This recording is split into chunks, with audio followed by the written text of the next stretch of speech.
नमस्कार मंडळी. आपले जे पंतप्रधान नरेंद्र मोदी यांचं कामच भारी हो. म्हणजे बघा ना, आपल्या पप्पू शेठच्या मामाच्या देशात काय जातात आणि तेथील पंतप्रधान जॉर्जिया मेलोनी यांच्याशी गुलुगुलू काय बोलतात. मेलोनीला आपल्या पार्ले कंपनीची मेलोडी चॉकलेट काय देतात. आणि कहर म्हणजे तो जो व्हिडिओ आहे तो स्वतः मेलोनी आपल्या हँडलवरून शेअर करतात आणि पुन्हा दोघं पप्प्याला विचारतात, मेलोडी में चॉकलेट कैसी भरी.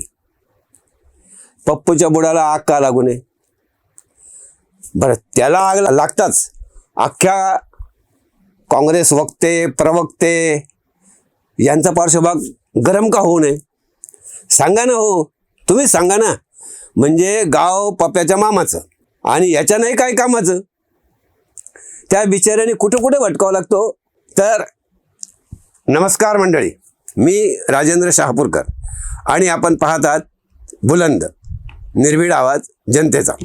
मित्रांनो, तर गमतीचा भाग सोडला तरी त्या व्हिडिओने, त्या छायाचित्रांनी सोशल मीडियावर अक्षरशः धुमाकूळ घातला आहे. पण लक्षात घ्या, ही जलन पप्पू पुरताच मर्यादित नाही बरं.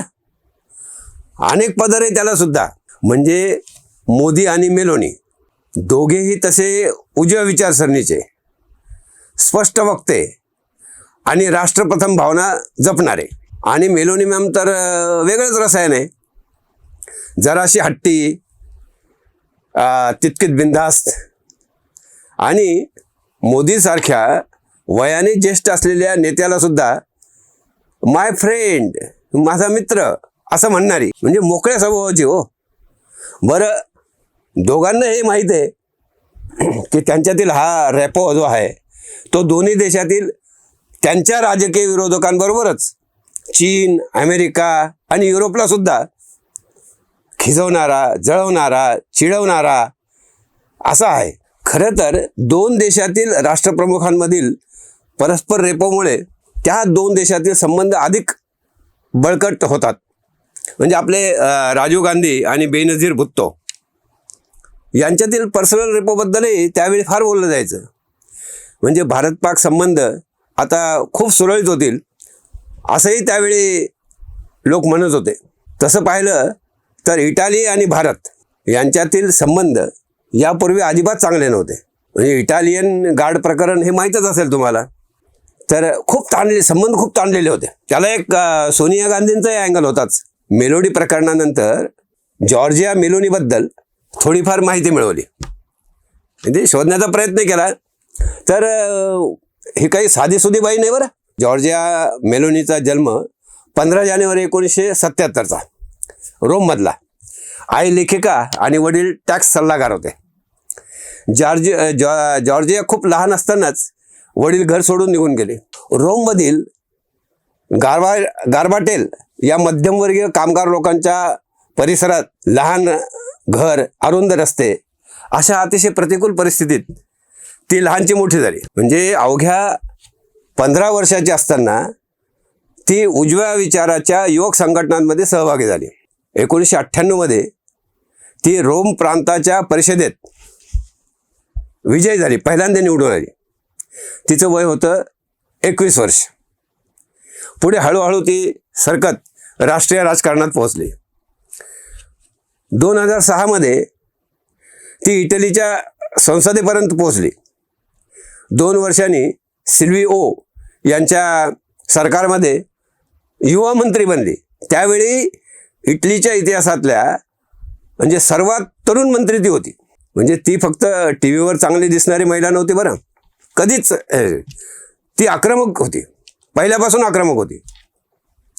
पुढे 2012 मध्ये तिने ब्रदर्स ऑफ इटली हा पक्ष उभा करण्यात महत्त्वाची भूमिका बजावली. सुरुवातीला या पक्षाकडे फारसं कोणी लक्ष दिलं नाही. म्हणजे काही जागा आणि काही टक्के मतं यापुढे हा पक्ष गेला नाही. मग मेलोनीने स्वतः पक्षाचा चेहरा बनली, पक्ष वाढवायला गावगाव फिरली, सोशल मीडियावर सतत सक्रिय राहिली, तिने लोकांच्या रागाला आवाज दिला. युरोपमध्ये त्या काळात सत्तांतराचा मुद्दा तापलेला होता. अनेकांना वाटत होतं की त्यांच्या देशाची ओळख बदलत चालली आहे. मेलोनीने हा मुद्दा बरोबर उचलला. सीमा सुरक्षित ठेवा, इटालीची संस्कृती वाचवा, सामान्य लोकांचा आवाज ऐका, हे तिचे 3 प्रमुख मुद्दे होते. या मुद्द्यावरचं तिचं ते प्रसिद्ध भाषण की मी जॉर्जिया आहे, मी स्त्री आहे, मी आई आहे, मी ख्रिश्चन आहे.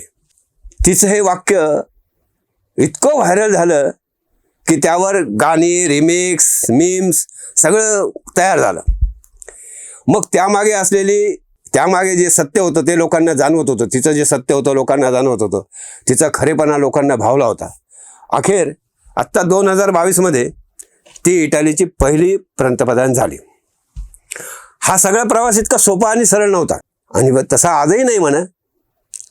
पूर्वीसुद्धा तिच्यावर खूप टीका झाली आणि आजही टीका होतच आहे. काही जण तर तिला अतिउजव्या विचाराची म्हणतात. काही जण तिच्या पक्षाच्या विचारधारेवरून तिला जुना फॅसिस्ट वारसा असल्याचा आरोप करतात. स्थलांतराबाबतची तिची जी कठोर भूमिका अनेकांना आवडत नाही. पण गंमत म्हणजे या सगळ्या टीकांमुळेच तिची लोकप्रियता वाढली आणि वाढतेच आहे. तिचं वैयक्तिक आयुष्यही म्हटलं तर फारसं बरं नाही. म्हणजे एका TV पत्रकाराच्या बरोबर ती रिलेशनशिपमध्ये होती. त्यांना एक मुलगी आहे म्हणजे. पण 2023 पासून ते दोघे वेगळे झाले. जे जॉर्जिया मेलोनीबद्दल वाचताना सतत असं वाटत राहतं की ही केवळ राजकारणी नाही, तर एखाद्या कादंबरीतलं पात्र वाटतं, कादंबरीची नायिका वाटते. म्हणजे संघर्षातून वर आलेली, सुरुवातीला लोकांनी किंमत न दिलेली, बंडखोर, आक्रमक आणि स्वतःच्या रागाला ताकद बनविणारी लढवई स्त्री. त्यातही दिसायला अतिशय सुंदर आहे. पण ते निखळ शारीरिक सौंदर्य नाही. तिचा चेहरा सुंदर आहेच, पण त्याहून जास्त सौंदर्य तिच्या चालण्यात आहे. स्टेजवर उभं राहिल्यावर डोळ्यात दिसणाऱ्या आत्मविश्वासात आहे. तिचं हँडशेकमध्ये तिचं सौंदर्य आहे. तिच्या हसण्यामध्ये तिचं सौंदर्य दिसते. काही लोक सुंदर असतात तर काहींमध्ये प्रेझेन्स असतो. मेलोनीमध्ये दोन्ही आहे. या पार्श्वभूमीवर मेलोनी आणि मोदी एका कारमध्ये येणे म्हणजे रशियाचे राष्ट्राध्यक्ष पुतीन यांच्याबरोबरचा तो कारसोबतचा फोटो कसा व्हायरल झाला होता. आता मोदी आणि मेलोनी यांची मेलडी आपल्या देशात म्हणजे जाळ काढणारच होतीच. म्हणजे काय झालं की इटालीच्या एअरपोर्टवर मोदीजींचे जे जंगी स्वागत झालं. आपला विरोधी पक्षनेते जे आहेत राहुल गांधी यांचा एक प्रॉब्लेम आहे. म्हणजे पंतप्रधान नरेंद्र मोदी यांना कोणी चांगलं म्हटलं, त्यांना सन्मान दिला की हा बाबा बिघडतो. त्याला अजिबात रुचत नाही. राग होऊन जातो त्याचा. म्हणजे ते अजूनही मोदींना चायवालाच समजतात. 12 वर्ष झाले ना पंतप्रधान आहेत ते. पण राहुल गांधी या भूमिकेच्या बाहेर यायला काही अजून तयार नाहीत. बरं, राहुलचे काहीही असो, एक मात्र झालं ते म्हणजे पार्ले कंपनीचा शेअरची किंमत मात्र मोदीजींच्या याच्यामुळे वाढली. म्हणजे एका वृत्तानुसार परवापर्यंत पार रसातळाला पोहोचलेला पार्लेचा शेअर या मेलोड्रामा प्रकरणानंतर उसळी घेत आहे. आता बोला, मोदींनी हात लावला तिथे सोनं, असाच हा प्रकार आहे ना. माझ्या दृष्टीने दोन्ही देशातील मैत्रीचा नवा अध्याय लिहिला जात आहे. मोदी काळात भारताने सगळ्या जगात शत्रू निर्माण केले असे म्हणणाऱ्या परिवाराचे चाटे, गुलाम सगळ्या जगात सगळ्यात जास्त देशात सर्वोच्च पुरस्कारांनी सन्मानित झालेले मोदी हे एकमेव पंतप्रधान आहेत. याकडे मात्र दुर्लक्ष करतात. म्हणजे चॉकलेट या उत्पादनाची देशांतर्गत आणि देशाबाहेर प्रचंड मोठी अशी बाजारपेठ आहे. अंदाजे 25,000 कोटी.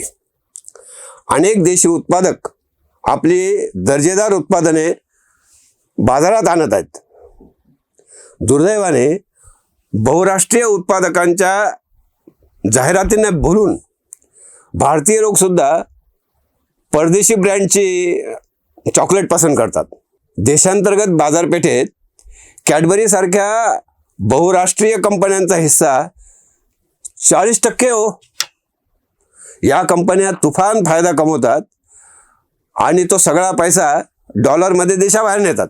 म्हणजे मोदींनी खादीला स्वयंघोषित ब्रँड झाल्यानंतर गेल्या 10 वर्षात खादी उद्योगाने विक्री आणि नफ्यामध्ये नवे विक्रम केले आहेत. असंच जर मोदींनी भारतीय उत्पादनाची थेट अनोख्या पद्धतीने जाहिरात केली तर त्याचा परिणाम नक्कीच दिसेल. लोकांनी सुद्धा कुछ मीठा हो जाए म्हणत देशी चॉकलेट ब्रँड जसे अमूल, पार्ले, रावळगाव जवळ करायला हवेत. एक सहज गंमत आहे जाता जाता. म्हणजे पार्ले प्रोडक्ट्सचे मेलडीप्रमाणेच अजून एक लोकप्रिय उत्पादन आहे. त्याचे नाव आहे किस्मी. म्हणजे त्याचं इंग्रजी स्पेलिंग आहे KISME. मोदीजींनी मेलोनीला मेलडी दिली म्हणून गुलामांच्या बुडाला लागलेली आग आपण जर बघितली तर विचार करा, मोदींनी जर किस्मी दिले असते तर यांनी काय केले असते हो? काय झाले असते यांचे? म्हणजे तुम्हाला काय वाटते? व्यक्त व्हा, कमेंट करा. व्हिडिओ आवडला असेल तर लाईक करा, शेअर करा आणि न चुकता हे चॅनल सबस्क्राईब करावं. शेवटी तुमची साथ महत्त्वाची. लाईक, शेअर आणि सबस्क्रिप्शन यामुळे तुमचे मन कळते, प्रतिसाद समजतो आणि मला उत्साह येतो. तर तुर्त इतकेच. पुन्हा भेटू. धन्यवाद.